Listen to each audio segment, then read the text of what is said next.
புரியுதாடா? இதெல்லாம் கொடுக்கறது உனக்கு ரொம்ப பெரிய விஷயம். 1001 ரூபாய். தந்தாண்டா காசை காணும்டா. அவ்வளவுதான்டா. எங்க அப்பா நான் அடிச்சே கொண்டு போனா அது இருக்கிற கோவத்துக்கு நீ என்ன மேல பாக்குறான்? அப்பா 1001 ரூபாய் தொலைச்சிட்டேன்ப்பா.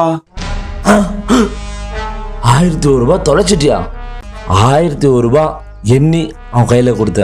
இப்போ தொலைச்சிட்டேன்னு வந்து என் முன்னாடி நிக்கிறேன்ப்பா. இதுக்கு நீ தான் ஒரு வழியை காட்டணும் கிருஷ்ணா.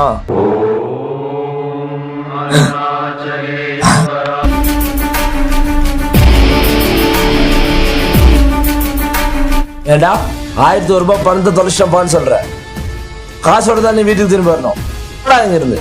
போடா போடா எந்திரா போடா.